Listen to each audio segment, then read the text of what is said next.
Hey guys, good afternoon. তোমরা সব কেমন আছো? আশা করি ভালোই আছো।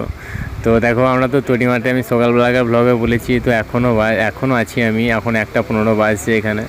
তো আমি দাঁড়িয়ে দাঁড়িয়ে ক্যামেরা করছি। এদিকে আলপগারের ঝোড়গুলো আমি সব করে ফেলেছি। বাবা ওইখানে দাঁড়িয়ে আছে, বাবা ওইখান থেকে বলছে ওই দিকটা ভালো করে ছুঁচে দে। তো 4 হুইল ট্র্যাক্টর খুব ভালো, আমাদের সেই সুমন চালাচ্ছে। আমাদের ঘরে ঘরে ট্র্যাক্টর, আমাদের জেঠুদের ট্র্যাক্টর। তো সুমন ট্র্যাক্টর চালাতে খুব ভালো, বেশ কুনালিতে, তারপরে চালাতে টাইমও কম লাগে, সত্যি খুব ভালো চাষ করে। তো আমাদের তৈরি মাঠে আজকে প্রথম জাবাদ দিলাম। তো এরপরে যেদিন কাঁদাবো সেদিন আবার একেই নিয়ে আসবো, আবার মেশিন নিয়ে আসতে হবে।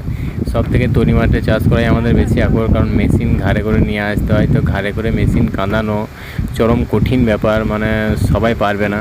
আমরা এরকম ভ্লগ ভিডিও কেন ছাড়ি? কারণ আমাদের এইরকম ভিডিও ছাড়া আর কি ভিডিও আমরা পাবো, তাই আমরা এরকমই ভিডিও ছাড়ি। আর শর্টগুলো ফানি ভিডিও করি, শর্ট। তো অর্ণব তো স্কুল যাবে বলছিল, তো স্কুল গিয়েছে নাকি জানি না, সেই মুড়ি খাওয়ার সময় দেখা হয়েছে, তারপর আর দেখা হয়নি। তো গাইস, ভিডিওটি লাস্ট পর্যন্ত ওয়াচ করার জন্য আপনাকে ধন্যবাদ। আপনার দিনটি শুভ হোক। আর আপনি যদি নতুন হন তাহলে আমাদেরকে সাবস্ক্রাইব করবেন আর একটা ভিডিওটিতে লাইক করবেন। Bye bye, tata.